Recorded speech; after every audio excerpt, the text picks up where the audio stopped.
Nëse kjo histori ju prek zemrën, nëse keni përjetuar diçka të ngjashme, ose nëse thjesht doni të ndani mendimet tuaja, ju lutem shkruani në komente.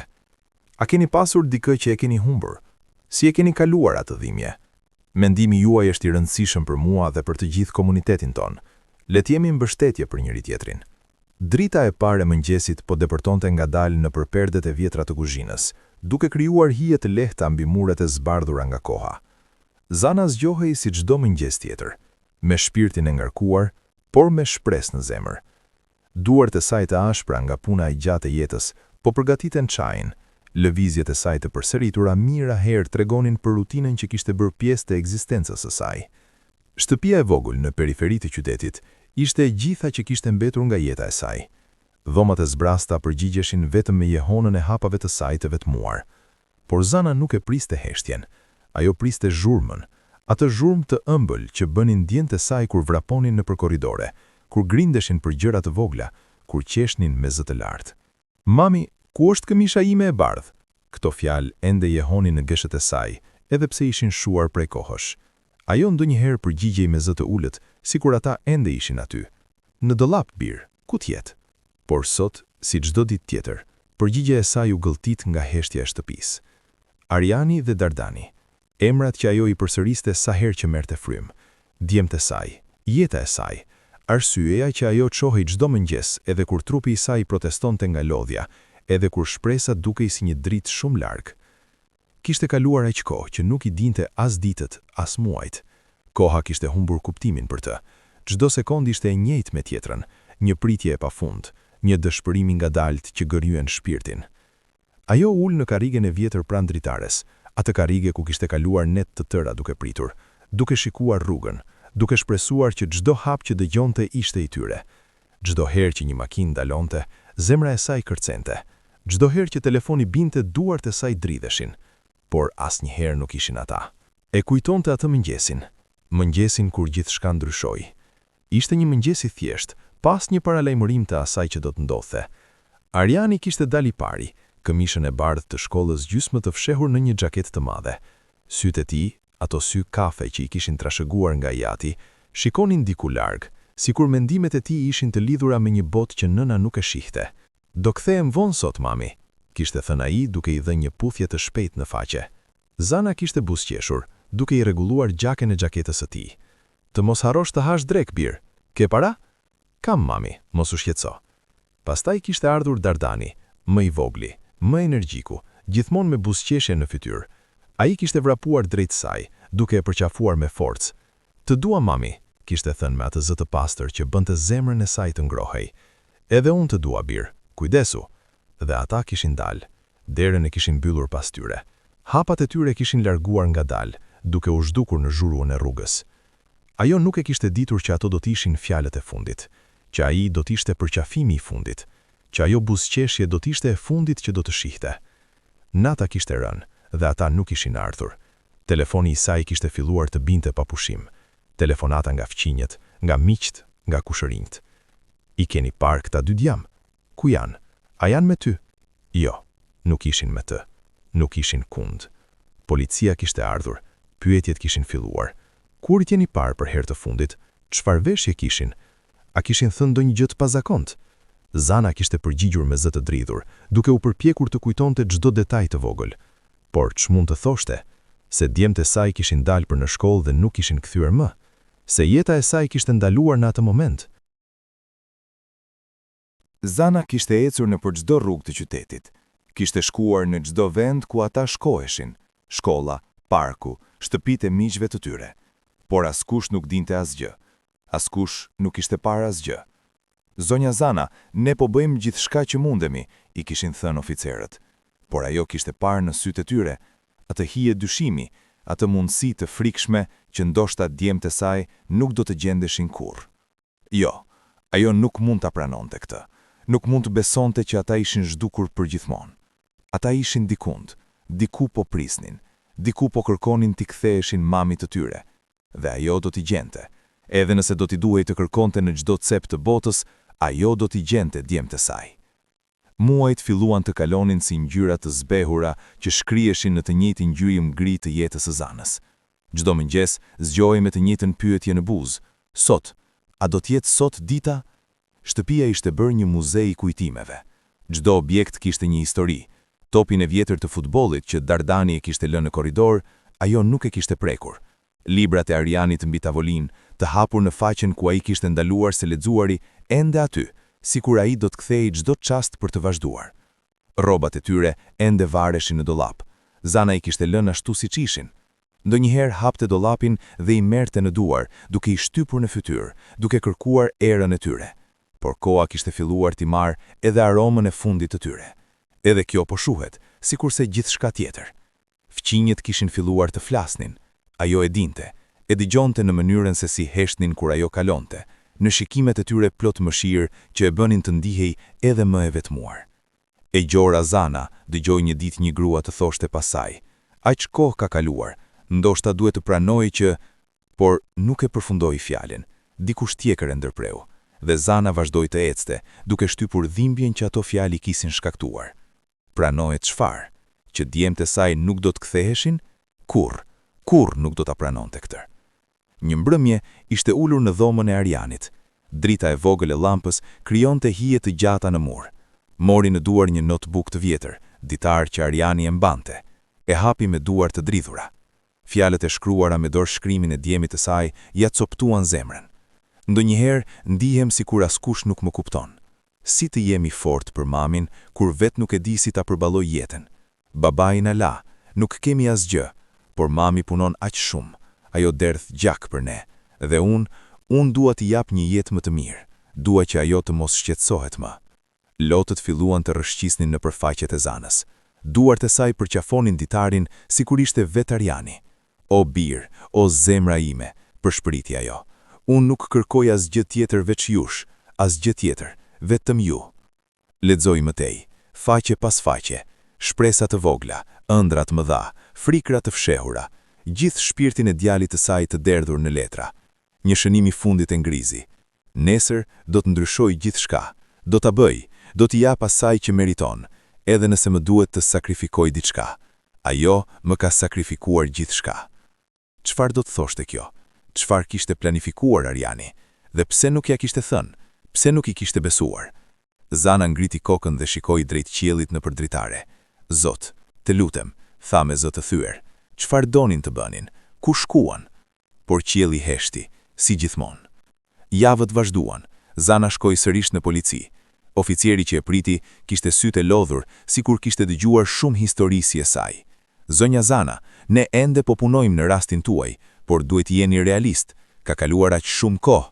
"Jo", e ndërpreu ajo me zë të latë. "Mos më thoni për realitet. Realiteti im janë djemtë e mi. Realiteti im është se ata janë dikund, po presin, dhe ju duhet i gjeni." Oficeri uli kokën. "Ne kemi kontrolluar gjithçka. Kamerat e sigurisë, bashkëbiseduesit e tyre, vendit ku shkoheshin, nuk ka asnjë gjurmë." "Atëherë kontrolloni përsëri", thiri Zana, duke rrehur me grushtet në tavolinë. "Kontrolloni derisa t'i gjeni." Por ajo e dinte, e shihte në sytë e tyre. Për ta, ky rast po bëhej i ftohtë, një nga shumë, një tjetër histori e trishte që nuk kishte zgjidhje. Por për të, ishte gjithçka, ishte frymëmarrja. Atë natë, kur u kthye në shtëpi, telefoni ra. Numri pa njohur. Zemra e saj u nxitua. Me duar të dridhura, e mori. "Alo?" Heshtje. "Alo, kush është?" Një frymëmarrje e rëndë. Dhe pastaj një zë, i heshtur, i largët, pothuajse si përshpëritje.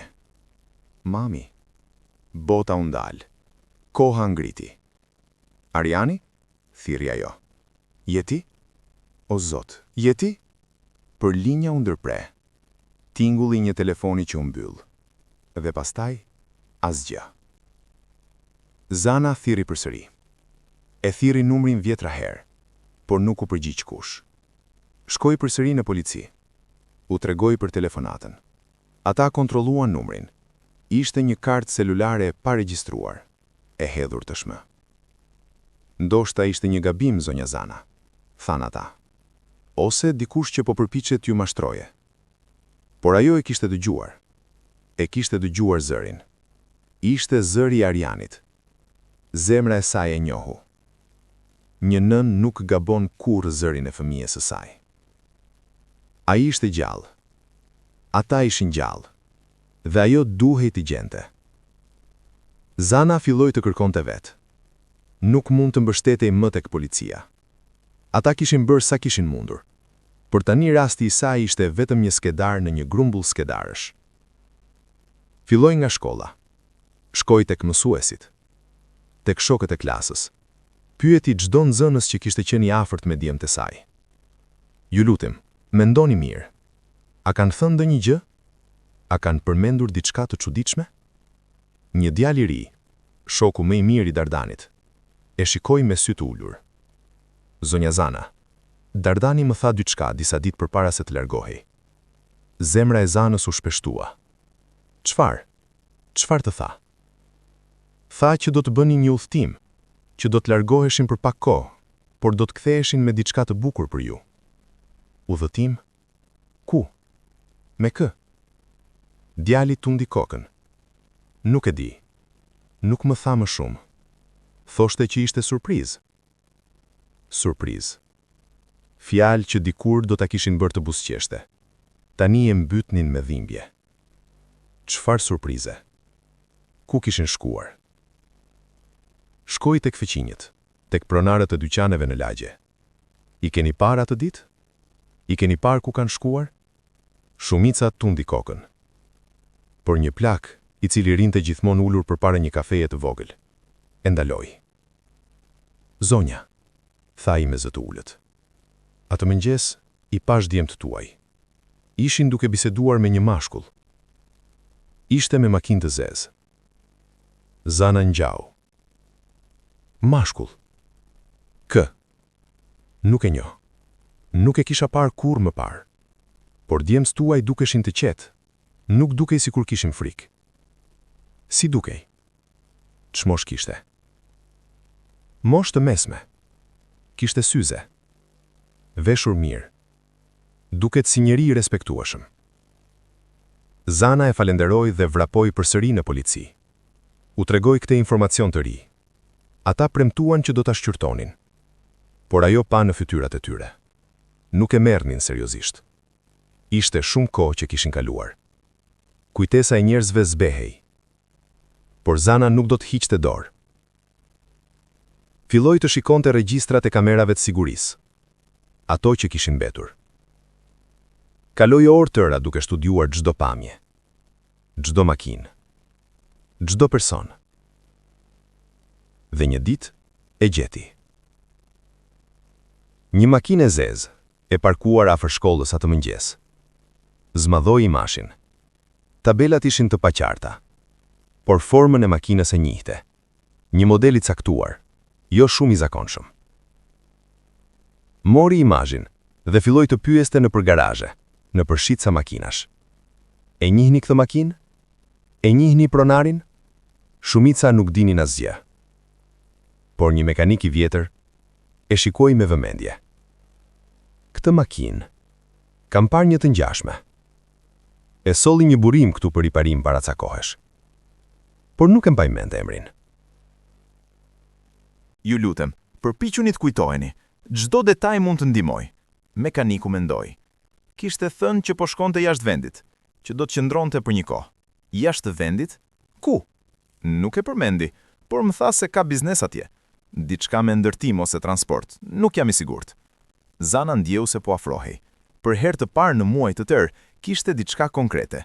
Dikush kishte marrë djemtë e saj, dikush me makinë të zezë, dikush që po shkonte jashtë vendit. Por kush dhe pse? A i kishin rrëmbyer? A kishin shkuar vullnetarisht? Dhe nëse po, pse nuk kishin kontaktuar? Pyetjet po e hanin, por tani kishte një drejtim, një shpresë të re. Zana mori një kredi të vogël nga një kushëri. Nuk kishte para për të udhëtuar, por duhej të ndiqte çdo gjurmë, çdo mundësi. Filloi në qytetet fqinje, postonte fotografi të djemve kudo, në stacione autobuzësh, në tregje, në godina publike. I keni parë këta djem? Nëna i kërkon. Ju lutem, nëse dini diçka, kontaktoni. Numri i saj i telefonit ishte në çdo poster. Telefoni filloi të binte, por shumica ishin thirrje të kota. Njerëz që mendonin se i kishin parë, por gaboheshin. Njerëz që donin të ndihmonin, por nuk kishin asgjë konkrete. Një grua e moshuar e thirri një ditë. E kam parë djalin tuaj më të madh, është në qytetin ton.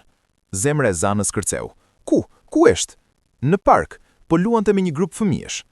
Zana mori autobusin më të parë dhe shkoi atje. Vrapoi në park me frymën e prerë. Shikoi kudo. Dhe pastaj, e pa. Një djalë me ngjyrën e flokëve si Ariani, me shtatin e ngjashëm. Ariani, thirrri ajo. Djali u kthye. Por nuk ishte ai. Ishin sytë e dikujt tjetër, fytyra e dikujt tjetër. Zana ra në gjunjë. Lotët filluan të rrjedhin pa kontroll. Njerëzit rreth saj u mblodhen, të shqetësuar. A jeni mirë zonjë? Duhet ju ndihmojmë. Por si mund ta ndihmonin? Askush nuk mund ta kuptonte dhimbjen e saj. Askush. U kthye në shtëpi e thyer, por nuk ndali, nuk mund të ndalonte. Filloi të kontaktonte OJK-t, organizatat që merreshin me fëmijët e zhdukur. Ato ja dhënë këshilla, ja ofruan mbështetje emocionale, por asnjëra nuk kishte informacion konkret. Zonja Zana, statistikat tregojnë që shumica e fëmijëve që zhduken vullnetarisht. Adoleshentët shpesh largohen për arsye të ndryshme, probleme familjare, presion shoqëror, dëshirë për aventurë. Por djemtë e mi nuk kishin asnjë arsye, protestoi ajo. Ne ishim mirë, po nuk kishim shumë, por ishim të lumtur. Psikologja e shoqëruar e shikoi me butësi. Ndonjëherë fëmijët fshehin dhimbjen e tyre, ndonjëherë nuk duan të na shqetësojnë dhe mbajnë gjithçka brenda. Zano mendoi për doftoren e Arianit, për fjalët që kishte shkruar. Dua ta bëj krenar mamin. A kishte qenë kjo? A kishte ndjerë presion për të përmirësuar jetën e tyre? A kishte menduar se duke larguar mund t'i jepte asaj diçka më të mirë? O birë, përshpëriti ajo në heshtimin e natës. Unë nuk kërkoj asgjë, vetëm ty, vetëm ju dy. Një mbrëmje ndërsa po shikonte fotografitë e vjetra, vëreti diçka që nuk e kishte vënë re më parë. Në një fotografi familjare, Ariani mbante një fletë në dorë. Zmadhoi foton me telefon. Ishte një broshurë për një program pune jashtë vendit. Zemra e saj redi. A mund të ishte kjo? A kishin gjetur një mundësi për të punuar jashtë vendit? Por ishin aq të vegjël. Kush do t'i merrte për punë? Kërkoi në internet. Gjeti disa kompani që ofronin mundësi pune për të rinj, por shumica dukeshin të dyshimta. Premtime të mëdha, paga të larta, jetë më e mirë. Thirri disa numra, disa nuk përgjigjen, disa thanë se nuk kishin informacion. Një zë megjithatë ngeci. Po, kemi pasur disa të rinj që janë regjistruar kohëve fundit, por nuk mund t'ju jap detaje pa lejen e tyre.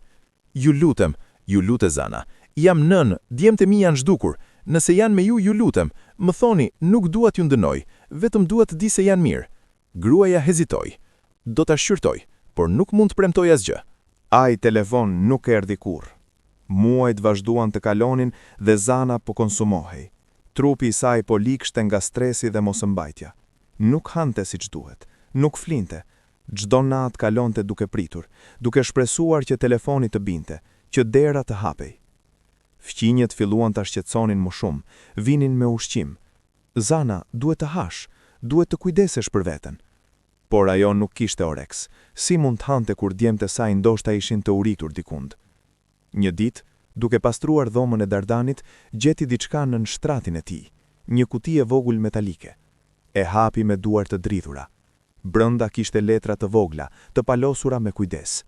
Mesazhe që Dardani kishte shkruar, por nuk i kishte dërguar kurrë. Një prej tyre i drejtuar asaj. Mami e dashur, shpresoj që kur ta lexosh këtë, të jemi të kthyer dhe të jemi më të lumtur. Po përpiqem të bëj diçka të madhe për ty. Ariani thot që ka gjetur një mënyrë për të fituar para. Thot që do të shkojmë pak kohë dhe do të kthehemi me mjaft për të blerë një shtëpi më të mirë. Un kam pak frikë, por i besoj Arianit. Ai gjithmonë di çfarë të bëj. Të dua më shumë se çdo gjë në botë. Dardani yt. Zana e lexoi dhe rilexoi letrën 10 herë.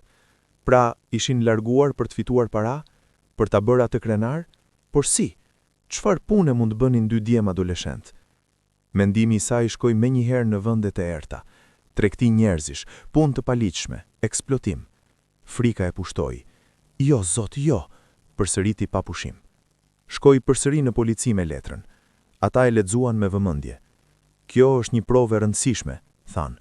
Do të hetojmë çdo kompani ose person që premton para të shpejta për të rinj. Por edhe kjo nuk solli rezultate të shpejta. Bota e punës paligjshme ishte e fshehur, e mprehur, e vështirë për t'u infiltruar. Një natë, ndërsa ishte ulur në errësirë, telefoni i saj bingoluaj. Një mesazh nga një numër i panjohur. Nuk jemi të sigurt, por jemi mirë. Mos na kërko. Do të kthehemi kur të jetë koha. Zana thiri numrin me njëherë, por ishte i fikur. Dërgoj mesazhe. Ariani? Dardani? Jeni ju? Ju lutem, më shkruani. Më thoni ku jeni. Jam aq i shqetësuar. Ju lutem. Por asnjë përgjigje. Mesazhi i dha shpresë dhe dhimbje njëkohësisht. Ishin mirë, kishte thënë mesazhi, por pse nuk mund të ktheheshin? Pse nuk mund të flisnin me të? Çfarë po ndodhte me ta? Përpjekjet e saj intensifikoheshin. Postoi mesazhin në media sociale, në grupe të ndryshme. Nëse dikush ka parë këta djem, ju lutem kontaktoni. Nëna i kërkon. Ata janë në rrezik.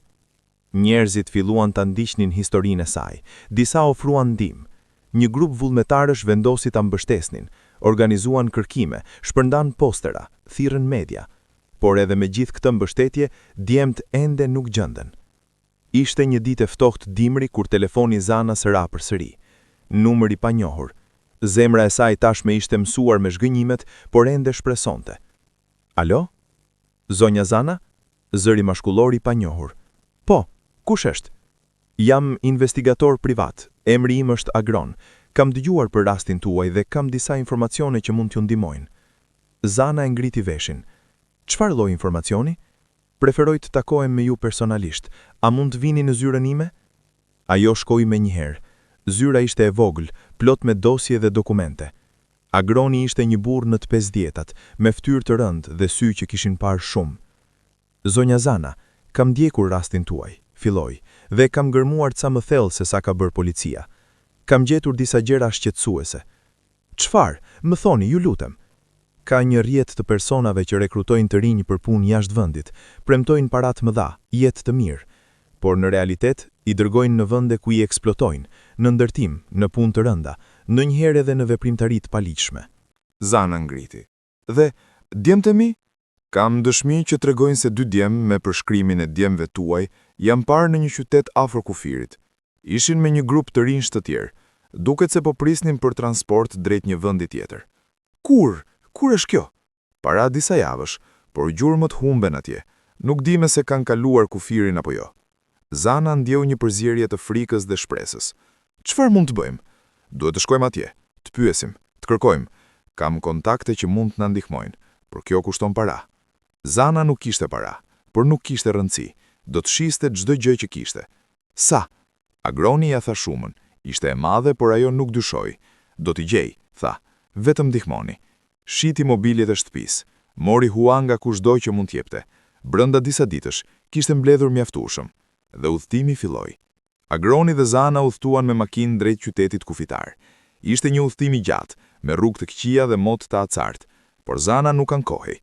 Për herë të parë në aq kohë, kishte një drejtim të qartë. Kur arritën, Agroni e çoi në një hotel të vogël. Pushoni pak, i the. Nesër do të fillojmë të pyesim. Por Zana nuk mund të pushonte. Doli jashtë dhe filloi të ecste nëpër rrugë. Çdo fytyrë që shihte, çdo djalë i ri, i bënte zemrën të ngrihej. Ariani? Dardani? Por askush nuk ishte ai. Nesër në mëngjes, Agroni e çoi tek disa kontakte, njerëz që njihnin rrjetin e trafikimit. Disa prej tyre flistin, por kërkonin para. Informacioni kushton, than. Nëse do të dish ku janë djemt, duhet të paguash. Zana dha çdo 100 dark që kishte mbetur, dhe informacioni erdhi. Një adresë, një shtëpi në periferi të qytetit, ku thuaj se mbaheshin të rinjt para se të dërgoheshin jashtë. Shkuan atje me Agronin. Ishte një ndërtesë e vjetër, e braktisur më pamje të parë, por kishte shenja që dikush jetonte aty. Drita e dobët në dritare, zhurmë të lefta. Duhet jemi të kujdesshëm, tha Agroni, nëse janë njerëz të rrezikshëm. Por Zana nuk dëgjonte më. Shtiu derën dhe hyri brenda. Ariani, Dardani, thirri me të gjithë forcën e saj. Korridori ishte i errët dhe i lagësht. Era e mykut mbushte ajrin. Dëgjoi hapa që vinin shpejt. Një burr u shfaq, i fortë me pamje kërcënuese. Kush je ti? Çfarë kërkon këtu? Djemtë e mi, thiri Zana. Ku janë djemtë e mi? Burri e shikoi me përçmim. Nuk ka asnjë djalë këtu. Ik. Por Zana nuk lëvizi. E di që janë këtu. E di. Agromi erdhi pas saj, duke u përpjekur ta qetësonte situatën. Shiko, nuk duam probleme. Vetëm po kërkojmë 2 djem që janë zhdukur.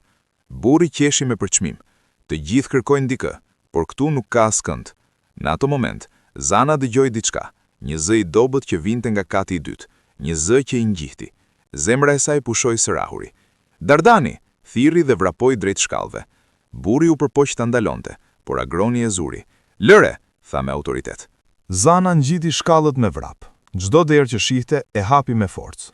Dhoma pas dhome, të zbrazta ose plot me mbeturina. Dhe pastaj e pa. Një derë të kyçur, rrahu në të. Hap derën.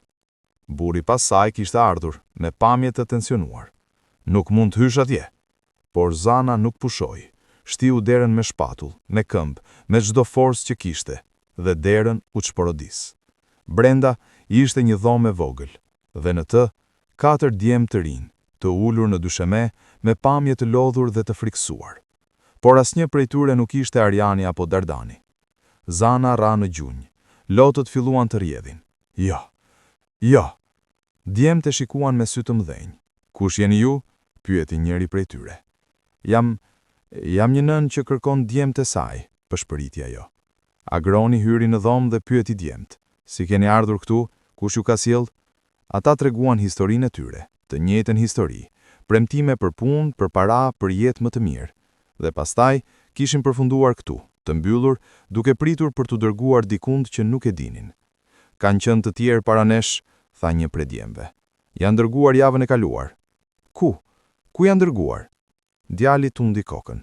Nuk e dim, por dëgjuam që po shkoheshin në një vend të largët, për punë në ndërtim. Policia u thirr, burri u arrestua. Djemt u çliruan dhe u kthyen te familjet e tyre. Por Zana ende nuk i kishte djemt e saj. Rasti tërhoqi vëmendjen e mediave. Historia e Zanës u bë e njohur. Televizione, gazeta, portale interneti, të gjithë flisnin për nënën që nuk hiqte dorë. Me këtë ekspozim erdhi edhe ndihmë. Njerëz nga vende të ndryshme filluan të kontaktojnë me informacione.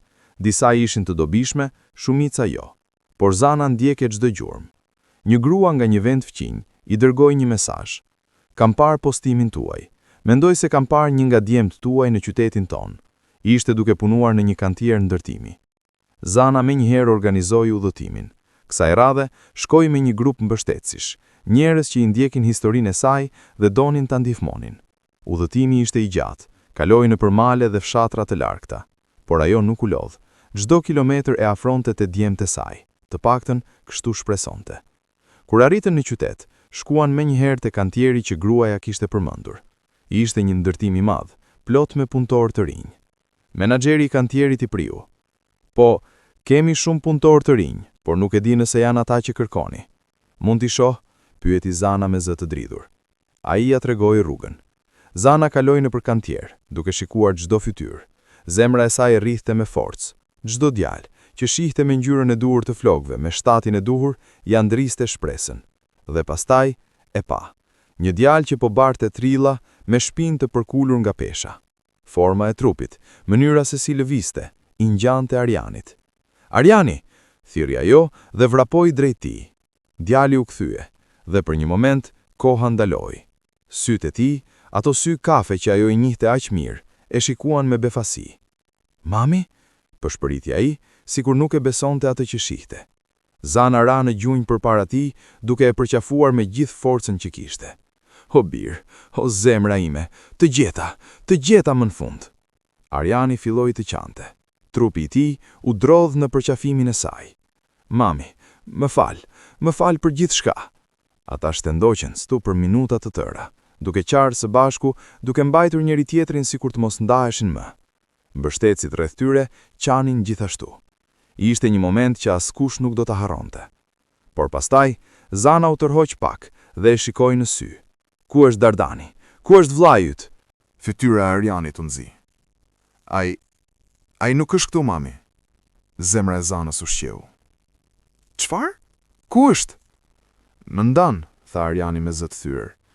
Kur arritëm, na thanë që do të punojmë në vende të ndryshme. Dartanin e dërguan gjetk. Unë u përpoqa ta ndal, por ku? Ku e dërguan? Nuk i di saktësisht. Dëgjova që flasnin për një vend tjetër, më larg, por nuk më thanë më shumë. Zana e mblodhi veten. Kishte gjetur një djalë, tani duhej të gjente tjetrin. Atë natë, në hotelin ku qëndruan, Arjani i tregoi nënës së tij gjithçka, çdo detaj të asaj që kishte ndodhur. Filloi me një njeri që erdhi në shkollë, tha ai duke ulur syt. Na tha që kishte një mundësi të shkëlqyer për ne, punë jashtë vendit, paga të mira, jetë më e mirë. Na premtoi që do të mund të dërgojmë para, që do të mund të blejmë një shtëpi të re. Zana dëgjoi në heshtje, duke mbajtur dorën e tij. Unë ve Dardani u entuziazmuam, vazhdoi Arjani. Menduam që kjo ishte shansi ynë për t'u bërë diçka, për t'i dhënë diçka ty. Ti ke punuar aq shumë për ne, mami. Ke sakrifikuar gjithçka dhe ne donim t'i kthejmë favorin. O bir, tha Zana me zë të përmbajtur. Unë nuk kam pasur nevojë për asgjë përveç jush, asgjë tjetër. E di tani, tha Arjani duke qarë. Por atëherë nuk e kuptuam. Menduam që po bënim gjën e duhur. Ai vazhdoi të tregonte, si kishin nënshkruar dokumente, si u kishin thënë që udhtimi do t'ishte i shkurtër, që do të ktheheshin shpejt, si i kishin besuar. Kur arritëm, gjithçka ndryshoi, tha ai. Na zun pasaportat, na thanë që duhet punonim për të paguar borxhin, koston e udhtimit, të akomodimit, të gjithçkaje. Por borxhi vazhdonte të rritej. Sa më shumë punonim, aq më shumë na thonin që kishin për të paguar. Zana ndjeu një dhimbje të thellë në gjoks. Djemtë e saj kishin qenë robër, të eksploatuar, të trajtuar si kafsh. Përpiqesha të kontaktoj, tha Arjani, por na kishin marrë telefonat, na mbikëqyrnin çdo çast. Një herë arrita të gjeja një telefon të vjetër dhe të telefonoja, por pata vetëm disa sekonda përpara se ta zbulonin. Telefonata që mora? Pyeti Zana duke kujtuar atë moment kur kishte dëgjuar zërin e tij. Po, isha unë. Doja aq shumë të flisja më gjatë, por më zun, më rrahën. Më thanë që nëse provoja përsëri do të më vrisnin.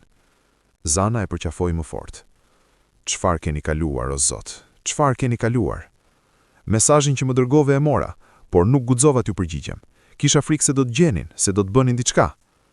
Asgjë nuk është më e rëndësishme se ju, tha Zana me vendosmëri. Asgjë.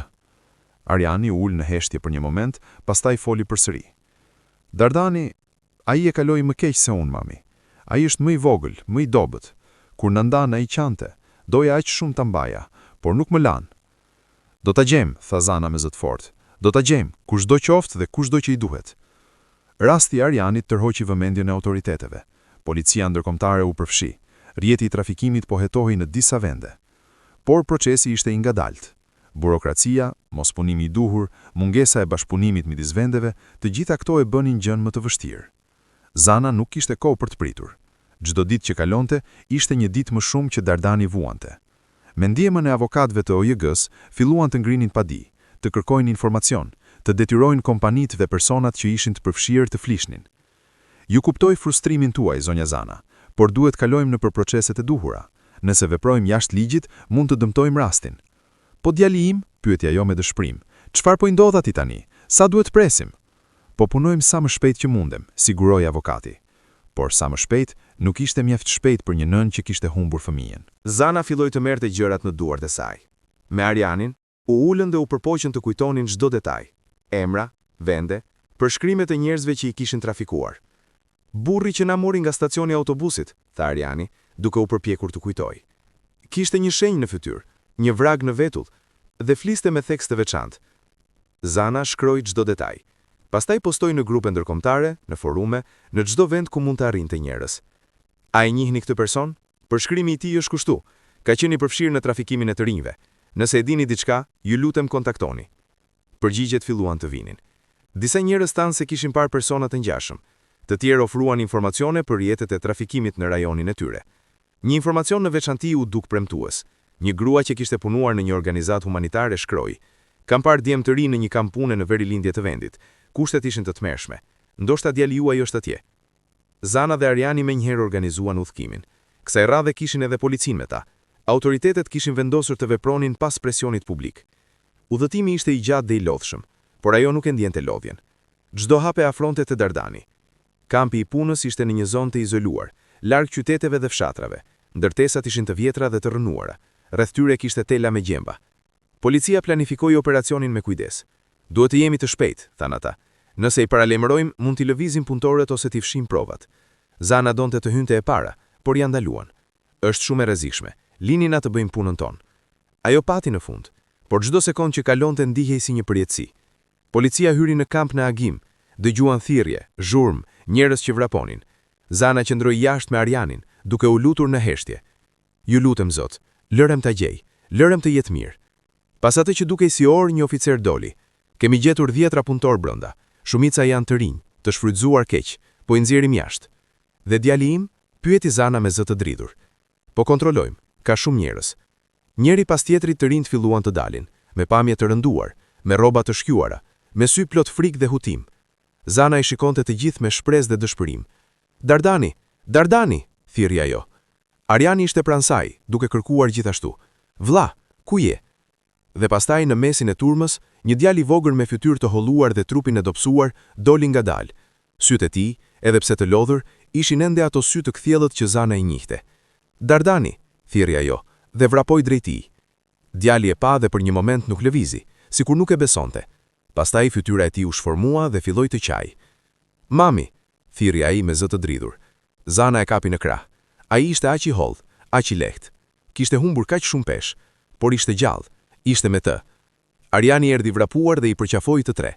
Tre trupar të bashkuar, duke qarë, duke qeshur, duke falenderuar Zotin.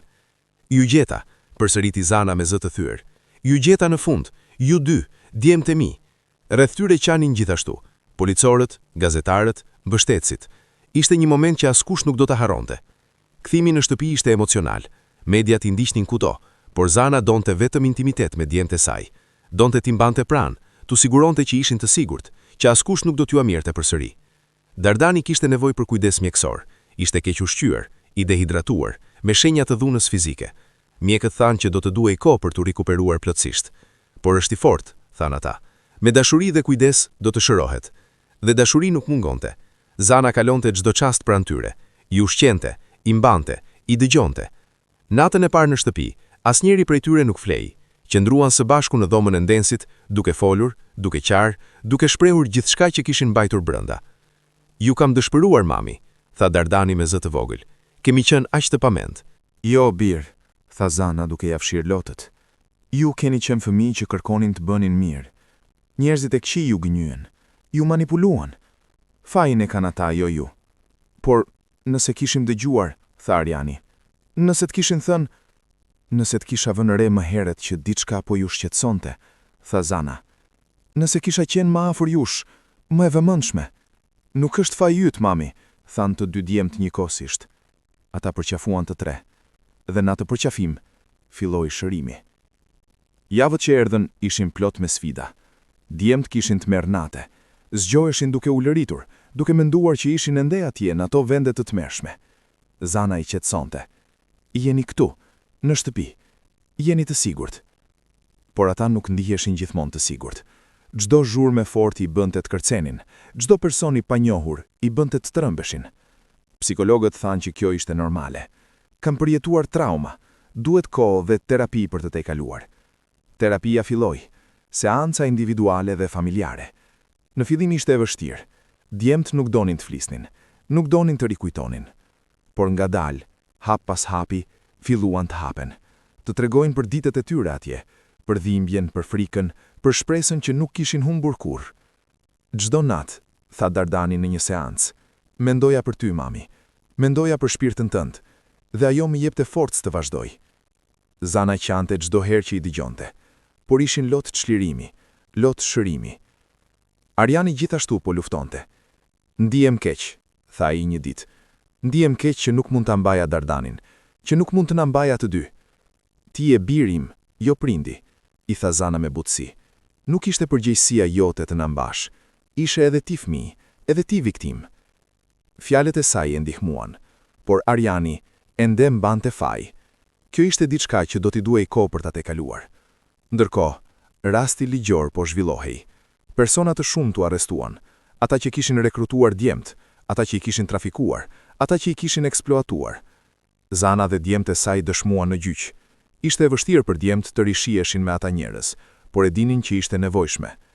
"Duam që askush tjetër të mos kalojë atë që kaluam ne", tha Arjani në sallën e gjyqit. Historitë e tyre prekën të gjithë.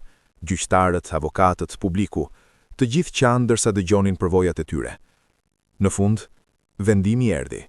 Të gjitha akuzuarit u shpallën fajtor. Dënimet ishin të rënda. Vite burgu për shkerjen e të drejtave të njeriut, trafikimin, eksploatimin. Drejtësia u krye, than mediat. Por për Zan, drejtësia e vërtet ishte që kishte djemtë e saj në krah, që ishin të sigurt, që po shëroheshin. Me karimin e kohës, jeta filloi të normalizohej. Djemtë kthyer në shkollë, edhe pse me program të modifikuar për t'ju përshtatur nevojave të tyre. Shokët e klasës i priten me dashuri, mësuesit ishin të kuptueshëm, Dhe ngadalë, djemt filluan të rindërtojnë jetën e tyre. Zana gjithashtu po gjente forcë të re. Historia e saj kishte frymëzuar shumë njerëz. Njerëz që kishin humbur shpresën, njerëz që kishin kaluar situata të ngjashme. Ajo filloi të flasë publikisht për përvojën e saj, të ndërgjegjësoj prindrit për rreziqet, të ndihmoj familje të tjera që kërkonin fëmijët e humbur. Mos hiqni dorë kur. Dashuria e një nëne është më e fortë se çdo gjë. Ajo mund të lëviz male. Një ditë, një grua e afrohej pas një prezantimi. Zonja Zana, edhe unë kam humbur djalin tim. Kam 2 vjet që e kërkoj, por po humb shpresën. Zana e përqafoi. Mos e humb, unë kërkova aq kohë. Ka pasur çaste që mendoja që nuk do t'i gjeja kurrë, por këmbgula dhe i gjeta. Edhe ti do ta gjesh djalin tënd. Vetëm vazhdo të luftosh. Gruaja qante në krahët e saj. Faleminderit që më keni dhënë shpresë. Kjo ishte misioni i ri i Zanës, të jepte shpresë, të ishte drita për ata që ishin në errësirë. Edhe pse jeta po kthehej në normalitet, frikrat ende ekzistonin. Një ditë, Dardani refuzoi të shkonte në shkollë. Nuk dua, tha ai, duke u fshehur në mbatanie. Nuk mund. Zana ul pranë tij. Çfarë po ndodh, bir? Kam frikë, përshpëriti ai. Kam frikë që dikush do të më marrë përsëri, që do të më ndajë nga ti. Zemra e Zanës u coptua. Askush nuk do të të marrë. Unë do të jem gjithmonë këtu për të të mbrojtur. Por s'qeja ti atëherë, tha Dardani, dhe fjalët ja shpuan zemrën. Ke të drejtë, pranoi ajo me lot në sy. Nuk qesh, dhe kjo është dhimbja më e madhe e jetës sime. Por tani jam këtu, dhe nuk do të lëj që të ndodhë përsëri. Dardani e shikoi në sy. Premtoj, tha Zana me forcë, me gjithë jetën time, premtoj. Dardani doli nga batanikja dhe e përqafoi. Të dua, mami. Edhe unë të dua, bir, më shumë se sa mund të imagjinosh. Me këtë përqafim, një tjetër copës e shpirtit të Dardanit filloi të shërohet. Ariani kishte sfidat e veta. Ai ndjente peshën e përgjegjësisë, si vllai më i madh që nuk kishte mundur t'i mbrojë vllain. Një mbrëmje, ishte ulur vetëm në dhomën e tij kur Zana hyri. Mund të bisedojmë? Pyeti ajo. Ariani tundi kokën. Zana u ul pranë tij. E di që po lufton me fajin, filloi ajo. Por duhet ta dish diçka. Asgjë nga kjo nuk është faji yt. Si mund të mos jetë? Pyeti Ariani me dhimbje. Isha unë që vendosa të shkonim, isha unë që besova ato premtime. Ti ishe fëmijë që donte t'i jepte nënës së tij një jetë më të mirë, tha Zana. Kjo nuk është gjë për t'u fajsuar, është diçka për t'u admiruar. Por Dardani është mirë, e ndërpreu ajo. Po shërohet, dhe shumë nga ajo forcë vjen nga ti, nga dashuria që ti i tregon, nga fakti që je pranë ti. Ariani filloi të qaj. Kam frikë se nuk jam më i forti që duhet jem. Zana e përqafoi. Forca nuk do të thotë të mos kesh frikë, do të thotë të vazhdosh edhe kur ke frikë, dhe ti ke bërë saktësisht atë. Ke mbijetuar, ke kthyer, dhe tani po shërohesh. Kjo është forca e vërtet. Ato fjalë ja prekën shpirtin Arianit. Për herë të parë në kohë të gjatë, ndjen se ndoshta mund të falte veten. Ditëlindja e Dardanit po afrohej. Ishte ditëlindja e parë që do të festonin së bashku pas gjithçkaje që kishin kaluar. Zana donte ta bënte të veçantë. Jo të madhe, djemt ende nuk ishin gati për turm, por të kuptimshme. Dekoroi shtëpinë me fotografi nga koha kur djemt ishin të vegjël. Përgatiti gjellët e preferuara të Dardanit. Bleu një tortë të vogël me mesazhin "Mirë se erdhe" në shtëpi. Kur e pa Dardani, sytë e tij u mbushën me lot. Faleminderit, mami. Kjo është më e bukura ditëlindje që kam pasur ndonjëherë. Familja u mblodh. Gjyshërit, xhaxhallarët, kushërinë të afërt. Të gjithë kishin qenë pjesë e kërkimit. Të gjithë kishin lutur për ta. Për Dardanin, tha gjyshi, duke ngritur gotën. Për kthimin e tij, për forcën e kësaj familje. Të gjithë duartrosën, dhe në ato moment, në mesin e dashurisë dhe ngrohtësisë, diçka e mrekullueshme ndodhi. Dardani buzëqeshi. Një buzëqeshje e plot, e sinqert, si ato që bënte përpara se të ndodhte gjithçka. Ishte shenjë që po kthehej, që djali i tyre po rikthehej. Historia e Zanës dhe djemve të saj u bë një simbol i shpresës. Media ndërkombëtare filluan t'i ndjekin, dokumentaru gjiruan, libra u shkruan. Por Zana nuk e bëri këtë për famë, e bëri të për të ndihmuar të tjerët. U bashkua me organizata ndërkombëtare për të luftuar trafikimin e njerëzve. Foli në konferenca, në shkolla, në komunitete. Trafikimi nuk ndodh vetëm në vendet e largta, ndodh këtu, në qytetet tona. Fëmijët tanë janë në rrezik çdo ditë. Duhet jemi të vëmendshëm. Duhet ju mësojmë t'i njohin rreziqet. Fjalët e saj ndikuan. Shkollat filluan programe ndërgjegjësimi. Prindrit bëhen më të vëmendshëm. Politikat u ndryshuan për të mbrojtur më mirë fëmijët. Djemtë e saj gjithashtu filluan të flisnin publikisht, kur ndjenten gati. Nëse mund të ndihmojmë edhe vetëm një person të shpëtojë nga kjo, tha Ariani në një intervistë, atëherë gjithçka që kemi kaluar ka pasur kuptim. Një vit pas kthimit, familja vendosi të vizitonte vendin ku djemt kishin qenë të mbajtur, kampin e Punis, që tani ishte mbyllur dhe po kthehej në një memorial. Ishte një vendim i vështirë, por i rëndësishëm. Duhej të përballeshin me të kaluarën për të ecur përpara. Kur arritën, vendi dukej ndryshe. Tethkat me gjemba ishin hequr, ndërtesat ishin pastruar, dhe në qendër ishte ngritur një monument, një statujë e një nëne që mbante 2 fëmijë. Në kujtim të gjithë viktimave të trafikimit, shkruaj në bazament, dhe në nderim të atyre që nuk pushuan së kërkuari. Zana qëndroi përpara monumentit, duke e prekur me dorë. Lotët filluan të rrjedhin, jo vetëm për djemtë e saj, por për të gjithë ata që ende mungonin, për të gjithë familjet që ende kërkonin. Për të gjithë ata, përshpëriti ajo. Do të vazhdoj të luftoj për të gjithë ata. Ariani dhe Dardani qëndruan nga të dy anët e saj, një familje e bashkuar, një familje që kishte mbijetuar. Muajt kalonin dhe çdo ditë sillte përmirësime të vogla. Dardani filloi të flinte më mirë, tmerret e natës u bëhen më të rralla, buziqeshja e tij u kthye pak nga pak. Ariani filloi të hapen përsëri ëndrat e tij, jo më për para të shpejta, por për diçka më të thellë. Dua të studioj psikologji, i tha nënës së tij një ditë. Dua t'i ndihmoj njerëzit që kanë kaluar trauma si ne. Zana e përqafoi me krenari. Do të jesh i shkëlqyer në atë. Edhe Dardani filloi të shprehte interesat e tij. Dua të mësoj muzikë, tha ai. Muzika më ndihmonte atje. Kur këndonja në mendje, ndihesha më afër me ty, mami. Më kujtonte shtëpinë. Zana buzëqeshi në përlot. Do të blej një kitar, do të gjej mësues më të mirin. Dhe ashtu bëri. Djemt filluan të ndjekin pasionet e tyre, të rindërtojnë identitetin e tyre përtej traumës. Familja gjithashtu filloi tradita të reja. Çdo të premte mbrëma ishte nata familjare. Asnjë telefon, asnjë vizitor, vetëm ata 3.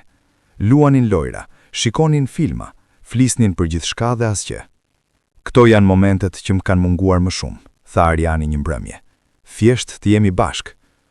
Zana e shikoi me dashuri. Dhe tani i kemi, dhe askush nuk do të na i marrë më. Një ditë Zana mori një ftesë për të folur në një grup mbështetës për familje të viktimave të trafikimit. Shkoi me djemt, të cilët tani ndiheshin mjaft të fortë për të ndarë historinë e tyre. Salla ishte plot me njerëz, prindër që kishin humbur fëmijë, viktima që kishin mbijetuar, aktivistë që luftonin kundër trafikimit. Kur Zana filloi të fliste, heshtja ishte absolute. Çdo fjalë e saj rezononte me dhimbjen dhe shpresën e të pranishmeve. E di se disa prej jush keni humbur shpresën. E di se ditët janë të errta dhe netët janë të padurueshme. Por ju lutem, mos hiqni dorë. Fëmijët tuaj kanë nevojë që ju të vazhdoni të luftoni. Edhe kur duket e pamundur, vazhdoni. Pas saj, Ariani dhe Dardani folën. Ariani tregoi për përvojën e tij, për frikën dhe pendimin, por edhe për forcën që gjeti. Doja të heq dorë shumë herë, por çdo herë që mendoja për mamin, gjeja forcë të vazhdoja, sepse e dija që ajo nuk po hiqte dorë nga unë. Dardani me zëmët butë tregoi gjithashtu. Isha shumë i friksuar, por gjithmonë besoja se nëna ime do të më gjente, dhe e bëri, sepse dashuria e një nëne është më e fortë se çdo gjë. Kur mbaruan, salla shpërtheu në duartrokitje. Njerëz qanin, përqafonin njëri tjetrin, ndiheshin të frymëzuar. Pas takimit, shumë njerëz u afruan për të falenderuar dhe për të ndarë historitë e tyre. Një grua në veçanti e preku Zanën. Djali im mungon prej 3 vjetësh, po humbja shpresën, por ju më keni dhënë arsye për të vazhduar. Falenderit. Zana e përqafoi. Mos u dorëzo kurrë, edhe unë nuk do të heq dorë nga lufta për të gjithë fëmijët e zhdukur. Do të jemi bashkë në këtë. Pas shumë kërkesash dhe mbështetjes publike, Zana vendosi të krijonte një fondacion, Shpresa e Nënës, i dedikuar ndihmës familjeve me fëmijë të zhdukur dhe parandalimit të trafikimit. Puna ishte intensive. Kishte nevojë për fonde, për staf, për organizim, por mbështetja erdhi nga kudo, donacione, vullnetar, ekspert që ofruan shërbimet e tyre falas. Dua që asnjë familje të mos kaloj vetëm atë që kalova unë, tha Zana në ceremoninë e hapjes.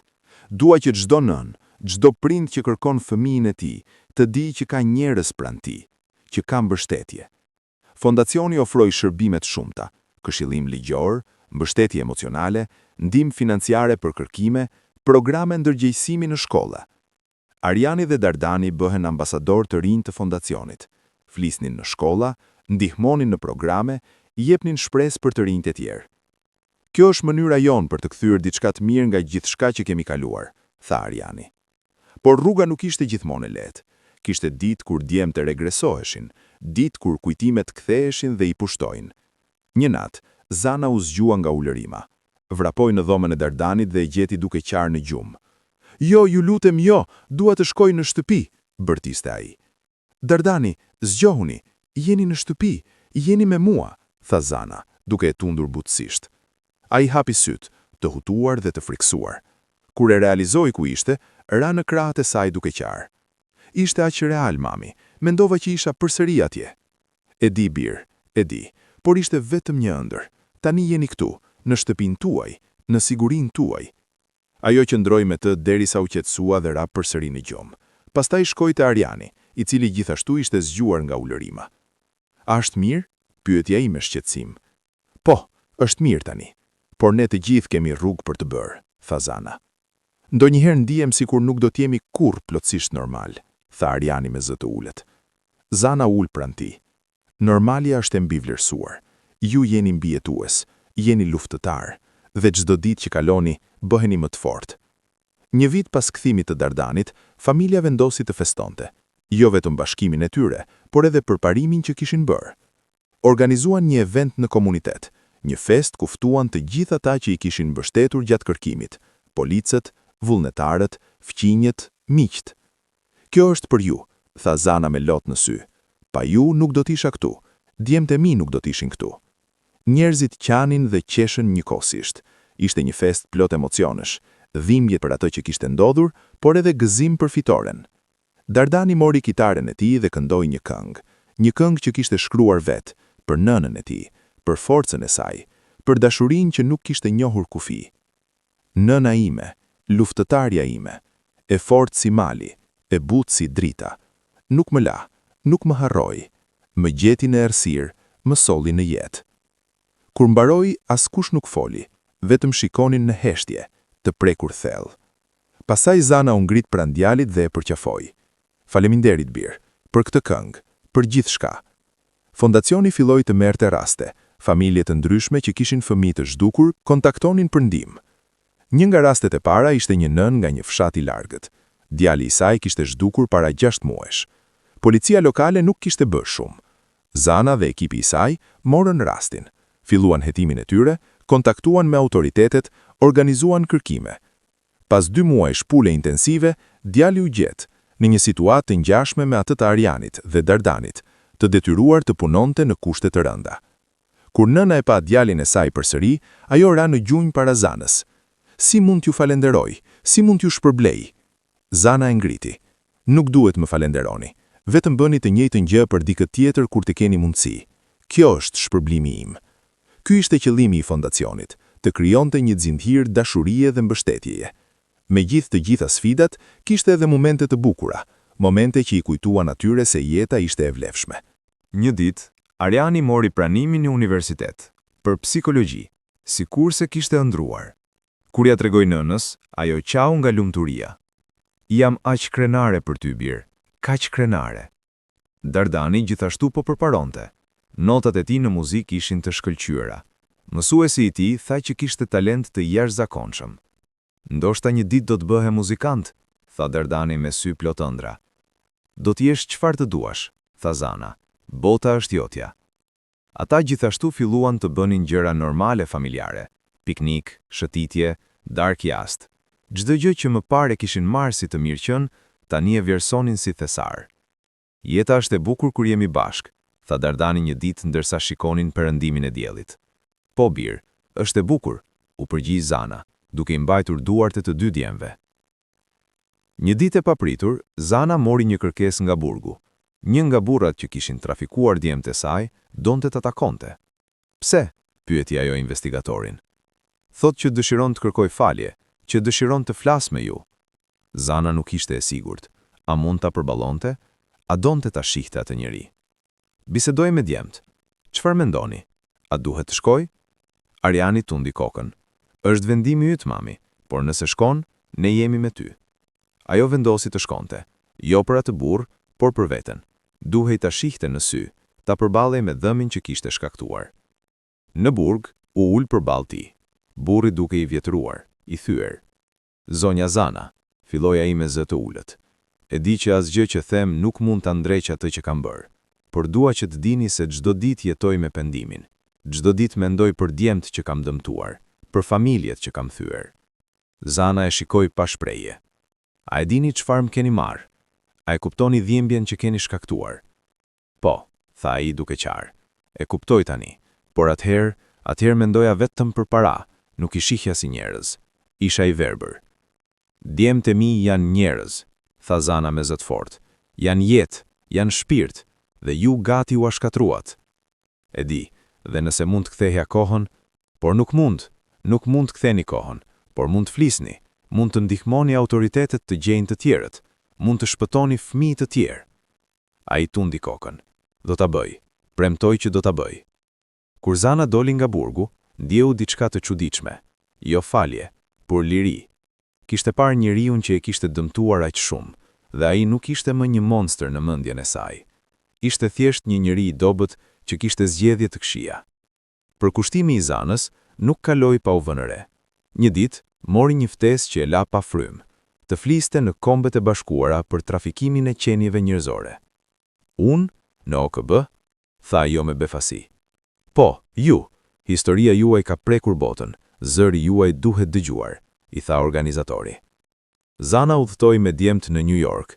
Ishte hera e parë që shihnin një qytet kaq të madh, një skenë kaq ndërkombëtare. Kur hyri në sallë, ishte nervoze, por pastaj pa fytyrat në audiencë, diplomat, aktivist, viktima të tjera, dhe kuptoi se ky ishte momenti i saj për të bërë ndryshim. Emri im është Zana, jam një nënë e thjesht nga një vend i vogël, por kam kaluar një udhëtim që asnjë prind nuk duhet ta kalojë. Kam kërkuar djemtë e mi në errësirë, në dëshpërim, në frikë, dhe i gjeta, por jo të gjithë janë aq fatbardh. Vazhdoi të tregonte historinë e saj, të përshkruante dhimbjen, betejën, fitoren, dhe pastaj e ktheu në thirrje për veprim. Trafikimi është një plag në shoqërinë tonë. Çdo vit mijëra fëmijë zhduken, mijëra familje thyen, por ne mund ta ndalojmë nëpërmjet ligjeve më të forta, nëpërmjet ndërgjegjësimit, nëpërmjet mbështetjes për viktimat. Kur mbaroi, ovacioni ishte i gjatë dhe i ngrohtë. Njerëz u ngritën në këmbë, duke duar trokitur me lot në sy.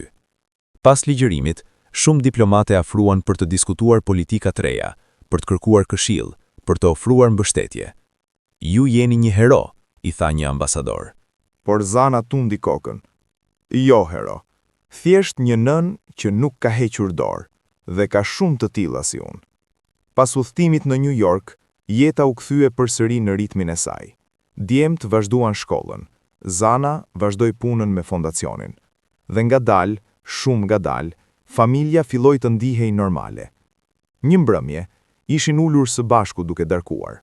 Një darkë të thjeshtë, pa asgjë të veçantë, por në atë thjeshtësi ishte gjithçka. Mami, tha Dardani befas, a je e lumtur?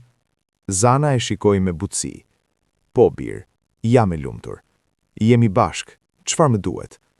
Por pas gjithë shkaje që ke kaluar, pikërisht për shkak të gjithë shkaje që kam kaluar, e vlerësoj çdo moment, tha ajo. Çdo buzëqeshje juajën, çdo fjalë, çdo përqafim. Asgjë nuk është e mirëqenë për mua më. Ariani u përpoq. Ne gjithashtu, mami, çdo ditë falenderojmë që të kemi. Ata përqafonin të tre, një përqafim i gjatë plot dashuri dhe mirënjohje. Atë natë, Zana qëndroi zgjuar dhe shkroi një letër, jo për dikë tjetër, por për veten e saj, për djemtë e saj, për çdo nën që po luftonte. Për çdo nën që kërkon, ditët do të jenë të vështira, do të ketë momente kur do të mendosh se nuk mund ta bësh, kur do të dëshirosh të heqësh dorë, por ti duhet vazhdosh. Fëmia yt ka nevojë për ty, edhe nëse duket sikur është i largët, edhe nëse duket sikur është i humbur për gjithmonë. Ai ka nevojë për forcën tënde, për dashurinë tënde, për besimin tënd. Mos lejo që askush të thotë se ke humbur shpresën. Shpresa nuk është diçka që humbet lehtë. Ajo jeton në zemrën e një nëne, në thellësinë e shpirtit. Kërko, lufto, mos u dorëzo kurrë. Dhe dije që nuk je vetëm. Ka mira nëna si ti, ka një komunitet që të mbështet, ka dashuri që të rrethon. Djali im më tha diçka pasi u kthye. Mami, e vetmja gjë që më mbajti gjallë, ishte besimi që ti ende po më kërkoje. Mos i lë fëmijët e tu të humbasin atë besim. Vazhdoni, gjithmonë vazhdo. Me dashuri dhe forcë, Zana. Kishte kaluar një vit tjetër. Djemt kishin përparuar jashtëzakonisht. Ariani ishte në vitin e parë të universitetit, duke shkëlqyer në studimet e tij. Dardani kishte dhënë koncertin e tij të parë në shkollë, një moment që i kishte bërë të gjithë të qanin nga krenaria. Fondacioni kishte ndihmuar 10 familje, disa fëmijë ishin gjetur, të tjerë ende po kërkoheshin, por me mbështetje më të madhe. Zana kishte fituar çmime për punën e saj humanitare, por çmimi më i madh për të ishte të shihte djemtë e saj të lumtur, të shëndetshëm, të plot. Një mbrëmje ndërsa po shihte album fotografish, gjeti një foto të vjetër, një foto familjare nga kohë kur djemtë ishin të vegjël dhe jati ende ishte me ta. Më mungon ndonjëherë, tha ajo me zë të butë. Babi, edhe mua më mungon, por e di që do t'ishte krenar për atë që ke bërë, për atë që jemi bërë. Zana buzëqeshi në përlot. Shpresoj që t'jetë krenar. Është, e di që është, tha Dardani gjani nga tjetra anë. Ata 3 ulen bashk, duke shikuar fotografi të vjetra, duke kujtuar kohë mira dhe festuar momentin e tashëm. Një ditë, Zana vendrosi të regjistronte një video, një mesazh për të gjithë ata që po kalonin atë që ajo kishte kaluar. Përshëndetje, filloi ajo duke shikuar drejt në kamerë. Emri im është Zana dhe dua t'ju tregoj diçka të rëndësishme. Nëse po kërkoni fëmijën tuaj, nëse po kaloni net pa gjumë, nëse po ndjeni dëshpërim, dua që të dini se nuk jeni vetëm. Kam qenë atje, kam ndjer atë dhimbje që të prek deri në palc, kam pasur ato momente kur mendoja që nuk mund të vazhdoja më, por vazhdova dhe i gjeta djemtë e mi. Nuk po them që do t'jetë lehtë, nuk po them që nuk do të ketë ditë kur do të dëshironi të heqësh dorë, por po ju them që duhet të vazhdoni. Çdo gjurmë e vogël mund të çojë drejt diçkaje më të madhe. Çdo person që pyesni mund të ketë informacionin që ju nevojitet. Çdo ditë që kaloni ju afron me fëmijën tuaj. Mos u dorëzoni. Mos e humbni shpresën. Mos lejoni që askush t'ju thotë se është shumë vonë. Sepse nuk është kurrë shumë vonë për dashurinë e një nëne. Nuk është kurrë shumë vonë për të luftuar për fëmijën tuaj. Ju jam me ju. Ne jemi me ju. Dhe do të vazhdojmë të luftojmë derisa çdo fëmijë të kthehet në shtëpi, derisa çdo familje të bashkohet përsëri. Kjo është betimi im. Kjo është misioni im. Dhe nëse jeni duke kaluar këtë, ju them nga zemra ime në zemrën tuaj, vazhdoni. Vazhdoni gjithmonë. Video u postua dhe u bë virale. Miliona njerëz e pan. Mijëra komentuan, duke ndarë historitë e tyre, duke gjetur forcë në fjalët e saj. 10 vjet kishin kaluar nga dita kur Ariani dhe Dardani ishin kthyer. 10 vjet plot sfida, rritje dhe shërim. Ariani tani ishte psikolog i licencuar, duke punuar me viktima të trafikimit. Kishte hapur klinikën e tij, ku ofronte terapi falas për ata që nuk mund të paguanin. E di çfarë do të thotë të jesh në atë pozicion, u thoshte pacientëve të tij, dhe jam këtu për t'ju ndihmuar të gjeni rrugën përsëri. Dardani kishte bërë një karrierë në muzikë. Albumet e tij flisnin për mbijetesë, për shpresë, për dashuri. Këngët e tij prekën zemra kudo në botë. Muzika më shpëtoi, thoshte ai në intervista, dhe tani dua që muzika ime të shpëtojë të tjerët. Zana, megjithse më e vjetër, ishte ende aq e zjarrt. Fondacioni i saj ishte rritur më shumë, kishte ndihmuar qindra familje, kishte shpëtuar 10 fëmijë. Një ditë, të tre ishin ulur në oborin e shtëpisë së re që kishin bler, një shtëpi e madhe, plot dritë dhe ngrohtësi. Kujtohem kur mendonim që do të blinim një shtëpi më të mirë, tha Ariani, duke buzëqeshur. Tani e kemi. Po, por jo në mënyrën që kishim menduar, tha Dardani. Jo, u përgjigj Zana, në një mënyrë shumë më të mirë, sepse kjo shtëpi nuk është ndërtuar me para të shpejta apo premtime të rreme. është ndërtuar me punë, me dashuri, me forcë që erdhën bashk. Dhe me sakrifica, shtoi Ariani. Po, pranoi Zana, me sakrifica, por çdo sakrificë ka vlerë kur të shikon ku je tani. Dardani mori kitarën dhe filloi të këndoj, po atë këngë që kishte shkruar vitin më parë, për nënën e tij, por tani kishte shtuar strofat e eja, për rrugtimin e tyre, për fitimin e tyre. Nëna ime, luftëtarja ime, na gjeti në errësirë, na solli në dritë. Nuk u dorëzua kurrë, nuk na harroi, dhe sot jemi këtu, të bashkuar përsëri. Udhëtimi ishte i gjatë, dhimbja ishte e madhe, por dashuria fitoi, sepse dashuria është më e fortë. Tani ecim përpara, me kokën lartë, sepse jemi mbijetues, jemi luftëtar, jemi familje. Kur mbaroi heshtja ra përsëri, por kësaj radhe ishte heshtje paqeje, jo dhimbje. Faleminderit, mami, thanë të dy gjemt njëkohësisht. Për çfarë? Pyeti Zana. Për gjithçka, tha Ariani, për mos heqjes dorë, për dashurinë tënde të pafundme, për forcën tënde të paepur. Ju jeni ata që më dhat forcë, tha Zana. Ju jeni arsyeja që nuk u dorëzova kurrë.